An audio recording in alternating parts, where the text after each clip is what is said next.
Hello everyone, welcome back. Today we're going to finish up our discussion on uniformly doped semiconductors and doping in semiconductors and some more Fermi statistics and carrier statistics for that. We're going to start laying the groundwork for carrier transport, the Poisson Equation, and hopefully we'll eventually get into p-n junctions. So what we've learned so far, we have the Fermi energy, which is which tells us the probability of a state being occupied by an electron. We derived a value for the intrinsic Fermi level in a non-doped semiconductor, which is approximately 1/2 of the band gap, or 1/2 of the band gap with reference to the valence band energy being 0. We derived the expression from the Fermi-Dirac integral for N and P. That's electron and hole concentration in the semiconductor, which is the, and NC is the effective density of states in the conduction band, and V is the effective density of states in the valence band. So that's basically, these are how many, NC and NV are basically how many available states we have. And these N and P's are a function of the exponential, the Fermi level minus conduction band for electrons, and then the valence band minus the Fermi level for holes. We talked about charge neutrality. We're in a uniformly doped semiconductor at equilibrium at any point in the semiconductor. The negative charges and the positive charges must always be equal to each other. So we must have charge neutrality. So if we have electrons, holes, we have acceptor dopants and donor dopants, which may be ionized, then the charges, the sum of the positive and negative charges, those two must equal out. And we talked about the law of mass action, where the product of the electron and hole concentration must always equal to the intrinsic concentration squared. Here we have the probability of a donor state becoming ionized, which is this term right here. ED is the donor energy, and in order to get as much donor ionization as possible, which means the donor atoms that we dope in there are going to give away an electron to the conduction band. In order to get as many of those to do it as possible, first and foremost we want ED to be very close to EC, so that the amount of thermal energy needed to go from ED to EC is minimal, is very small. And that same goes for acceptors. For getting acceptors into the valence band, this right here, we want EA to be relatively close to the valence band. The further it is away, the more we have to take an account into this. And in a lot of cases, we can assume 100% ionization, where ND equals ND plus. But for certain cases, we're going to have to use these equations, and it can get pretty messy. G is the ground state degeneracy constant. So for donors, it's 2 because electrons have to spin up and spin down. For acceptors, it's G is equal to 4, and that's because holes also have a spin up and spin down. And there's also, if you remember from the EK plots, the energy momentum plots for silicon, you have 2 degenerate valence bands. You have the heavy hole and the light hole, so we take into account another 2 right there. I'll show that here. We see that what happens is when we add donors, we start with this right here. This is an intrinsic semiconductor where our N and P are equal to each other, right? This pink line right here, these 2 pink lines are effective density of states in the conduction band and effective density states in the valence band, respectively. And this black line right here is your Fermi function F, and the dotted line is 1 minus F. And we see that the point that they intersect here is your Fermi level, which in this case for the intrinsic semiconductor, EF is equal to EI, and we call that our intrinsic Fermi level.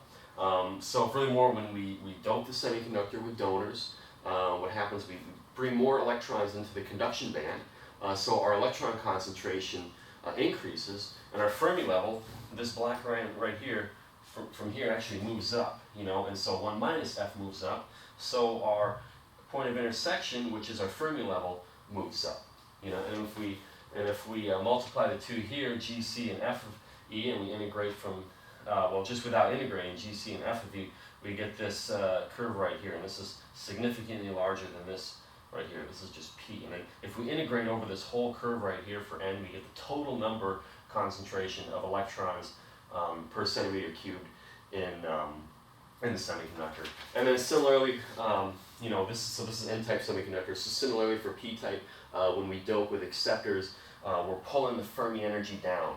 The important thing here is our effective density, or our density of states is not changing at all. I made a mistake. I think I said effective density of states. These are just density of states, these pink lines right here. So we can't really change those, but we can by doping. But by doping, we can bring down this Fermi energy. We bring it down, Fermi energy down here, then the Fermi level comes down, and we can get more holes down here. And we get this by acceptor doping. So we talked about N and P-type semiconductors. So take a look at that. I'm going to erase that. And then we're going to talk a little bit about degeneracy. And degeneracy occurs when our doping becomes so high that it exceeds the actual effective density of states NC. And we can't assume 100% ionization. Because in a lot of cases we can assume 100% ionization, and we don't have to use the Fermi function for donors and acceptors. We can just say, N is equal to ND plus, or P is equal to NA minus, for an N-type dope or P-type dope. But in some cases, our dopants might have an energy that's significantly far from the conduction band, or maybe so high that there aren't enough available states to fill these electrons in the conduction band or valence band. And that's where degeneracy comes in.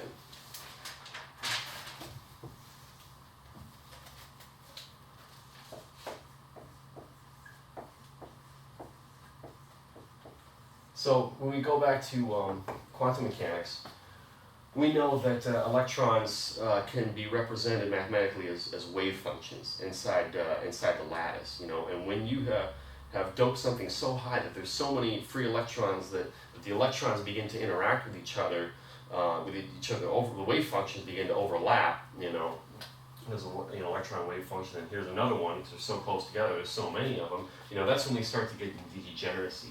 And a lot of these equations that you see here, which it's no coincidence that these equations look very similar to what you see in thermodynamics, because in a semiconductor we can treat carriers as a gas, and they can diffuse and they can transport, across just like a gas, and that's why we have these, Maxwellian-Boltzmann equations. But when doping becomes so high and we have degeneracy, a lot of these equations break down. We have to go back to using all the Fermi equations before. The Fermi-Dirac integral, we have to solve it analytically. We can't solve it using assumptions. So let's say, and another way to look at degeneracy is a more simple way, I think, to look at a more mathematical way is when our doping exceeds like NC or NV. If our donor doping exceeds NC, which is our available density of states, or our acceptor doping exceeds NV, our available states in the valence band, then we start to get degeneracy occurs. There's not really one point in the Fermi level where you hit degeneracy. It's more of something that we approach and we move into. There isn't like some books I think say it's 3 kT from the conduction band, 3 kT from the valence band, your Fermi level, but it's really something that we approach over time. So let's say we dope something. Let's say we can't assume 100% ionization, and we have to, we have donor doping and acceptor doping, So what I say is this: if we go back to charge neutrality, we have N plus Na minus equals P plus Nd plus. And let's say we can't assume 100% ionization, so we got to use all these equations, and for Nd and Na we have to use the Fermi function for donors and acceptors. So okay, well that's going to be Nce to the E F minus Ec over Kt plus Na over 1 plus G, well this case is going to be 4 E to the E. Let me double check here. EA, EA minus EF over KT equal to NV V, whole concentration, EV minus EF over KT, and finally plus NA and D, 1 plus 2 E to the EF minus ED over KT. And then let's say you want to find EF, find the Fermi level. Well, take a look at that. EF. And you can pause this and try and do this yourself and solve algebraically for the Fermi level, and you're going to find that you're not going to be able to do it, at least not algebraically, right? This is a highly nonlinear equation right here. I mean, there's no, it's not a differential equation, but it's extremely nonlinear. Very difficult to solve, and even let's say even if it was just acceptor doping, right, and we could get rid of this, make this go away. Well, and then we just have these three terms. It's still very highly nonlinear, and we still have to find a different way to solve it other than algebraically. And something I found that what we can do actually is you can write a simple program like MATLAB or something, and then what you can do is you can plot the left side, and we'll call that rho minus, right? Because rho minus of EF. And then we'll plot the left side, and we'll call that rho plus of EF, and assume this is all here. If we want to get like a really accurate mathematical idea of where the Fermi level is, this is the best way to do it, For me, this is what's worked for me at least, and if I say this is rho and this is EF, I might get one graph that looks like this, and I might get one graph that looks like this, and we know by charge neutrality that the positive charges and the negative charges are supposed to be equal, so our solution is at the intersection point right here. Right? We'll call this, maybe this is rho plus and this is rho minus, as a function of EF. And then you find the value of rho, and that'll tell you, your number of carriers, or your number of charges, and then we'll find what EF is right here, and that's our EF. So, but in a lot of this is one way to do it, but in a lot of cases we can assume 100% ionization, or in some cases in a problem, it might be given, Like let's say, so that equation I just wrote will work for just about any case, but let's say we have a situation where we have silicon, right? And silicon is, has an effective density of states and C equal to something like 10 to the 19, Cm negative 3, right? And it has a band gap, Eg, equal to like 1.12 eV, right? And let's say we dope it with Nd equal to 10 to the 16, right? Okay. What else do we need? Let's say this donor doping energy, ED, is such that it is only 0.02 electron volts from the conduction band, EC, right? Well, so that's going to be, so that means that ED is equal to 1.12 minus 0.02, which is just 1.1 eV, right? So let's look at this here. Let's look at our energy bands here. So there's EC, EV, sorry, no, that's EC, EC, EV, and ED is right there, very small, right? 0.02 electron volts. It does not take a whole lot of thermal energy to create 0.02 electron volts, and the process that they, in the lab when they diffuse donors and acceptors and, atoms into a semiconductor, the amount of heat required just to do that is more than enough to, accelerate these carriers, to the conduction band. Right? So in that case, we know, okay, well, in terms of ED and EC, we can probably assume 100% ionization, right?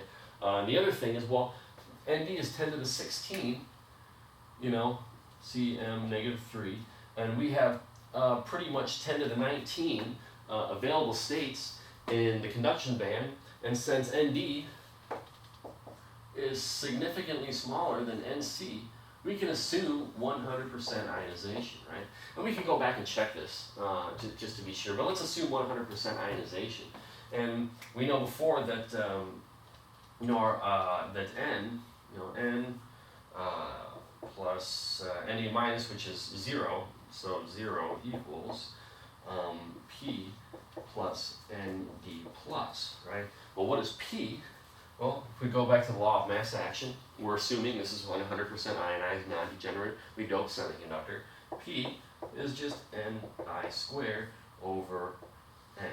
And for silicon, by the way, Ni is equal to something like 10 to the 11. These are just general things. This isn't quite accurate, but it's close enough for you to understand what's going on here, I think, right? And so in this case, Ni is 10 to the 11, Nd is 10 to the 16, so that's 10 to the 16 extra electrons, which is pale in comparison to Ni. So we can just say N is equal to Nd, right? Which is equal to Nc e to the Ef minus Ec over Kt, right? And we do a little bit of algebraic manipulation, and we find that Ef.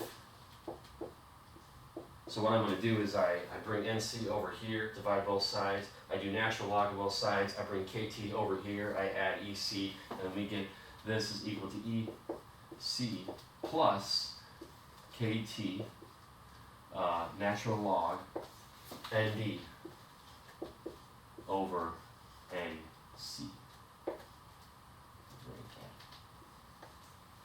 All right. So let's say we plug all this into our calculator, right? And we get some number, right?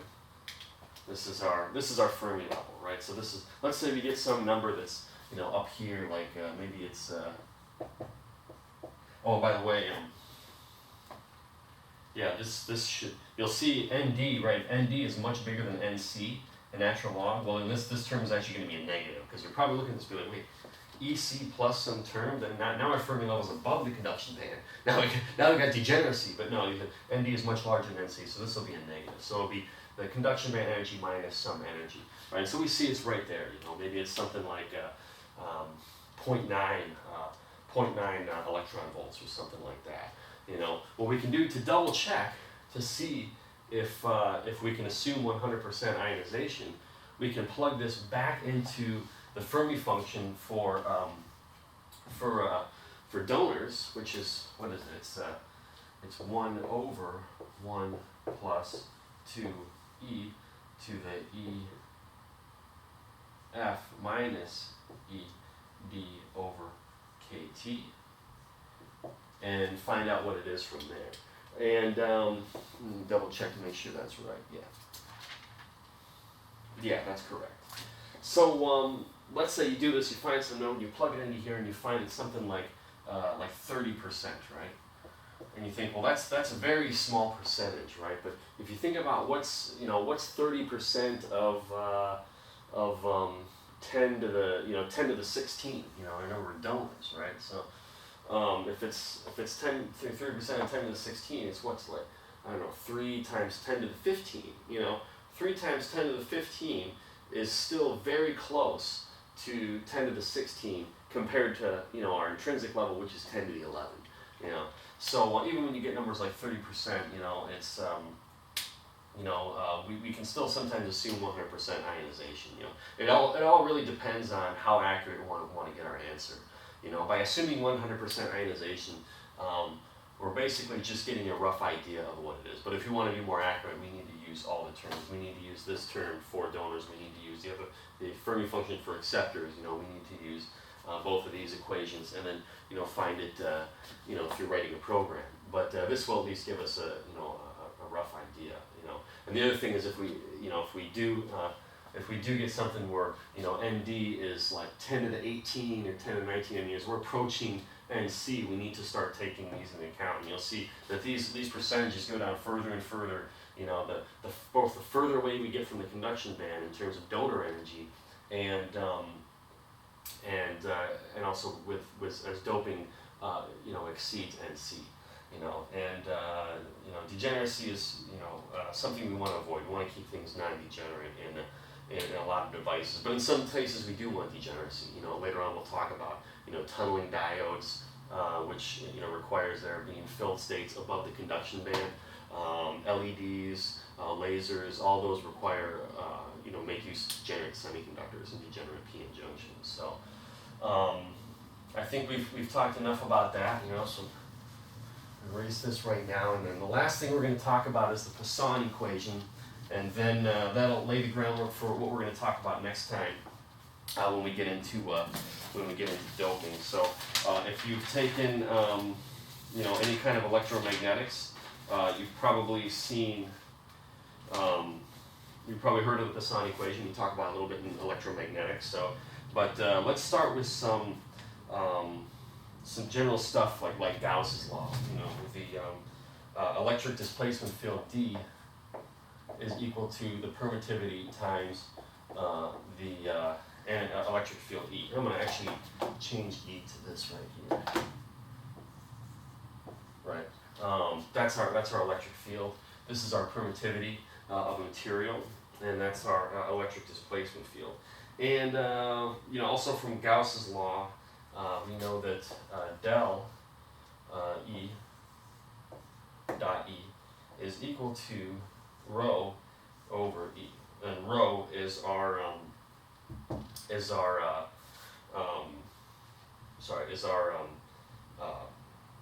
charge density, right? And E is equal to the gradient del times phi, and phi is our potential, right? So, you know, if E, you know, in this potential, this could be in one dimension, this could be negative d over dx of phi, or in three dimensions, it could be minus d over dy of phi, you know, minus d over dz of phi, and so on. We're going to stick to one dimension here, you know. And del E, well, that's in one dimension, just worried about x, that's just going to be d over dx of E, right? And so we can combine these together, and you know, del E is equal to del, negative del phi, which is equal to negative del squared of phi, which is, this is equal to this, which is also equal to this. And then we have, finally, we can rewrite this in one dimension.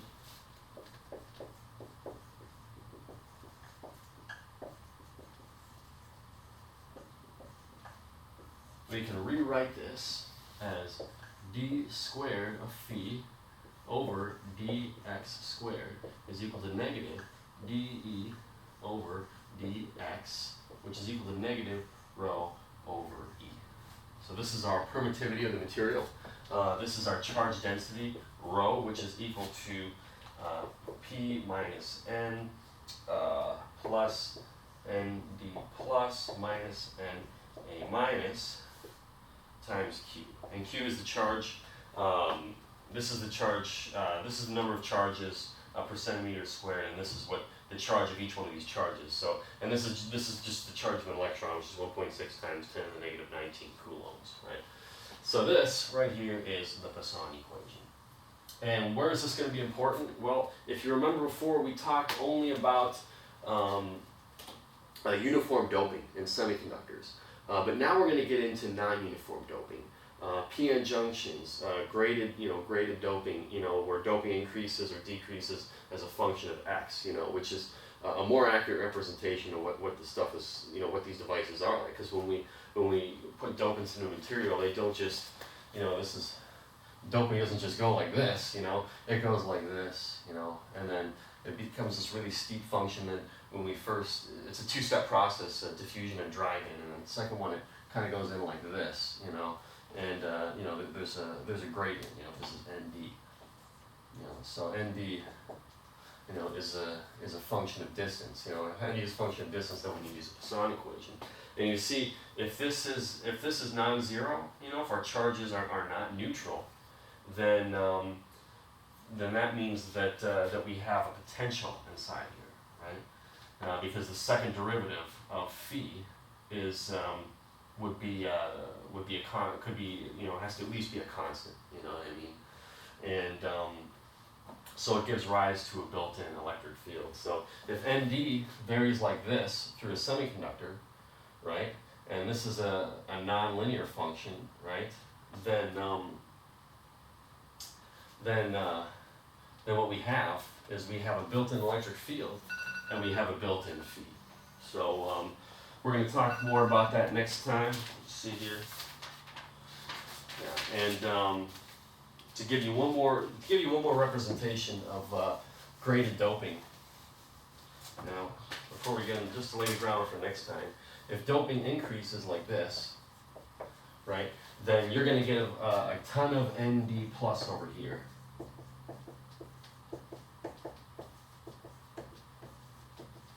And only a few ND plus over here. So we have some DND plus over DX. We have some you know, gradient in terms of our doping, right? Well, what's happening when these turn positive is they're giving away an electron to the conduction band. You know, you get all these electrons and they're moving up to the conduction band, right? And you get this high concentration of electrons over here. And what they do is they decide they want to diffuse right this way, you know, because electrons are like a gas, you know, when they're non-degenerate, you know, they will, you know, go from an area of high concentration to low concentration. So all your electrons end up moving over here. They want to, you know, and then that creates this electric field, right? You have a very positive region and a very negative region. So you get this electric field. But at the same time, these electrons want to move towards the positive charges. They want to go, you know, electrons are negative charges move in the opposite direction of the electric field. So they're going to drift this way, right? And they're going to get close, and then they're just going to come back again. And they go back and forth and get back and forth. And what we call this movement of electrons moving this way, we call that diffusion current. And it's actually in this way right here, J diffusion. And when they drift back this way, due to this electric field, we call it J drift. And if a semiconductor is not hooked up to anything, you know, if it were hooked up like this to some source, you know, you would probably get continuous current flow. But if it's not hooked up to anything, then they're not going to loop around and follow Kirchhoff's current law. You know, what's going to happen is they're just going to move back and forth and back and forth, and at any time, in any position, any position in the semiconductor, J drift is going to be equal to J diffusion. So we're going to stop right there, and next time we're going to get into carrier transport and semiconductors. We're going to start applying the Poisson equation to some certain problems, and this will lay the groundwork for PN junctions, which will be really cool. So that's all we got. Thank you.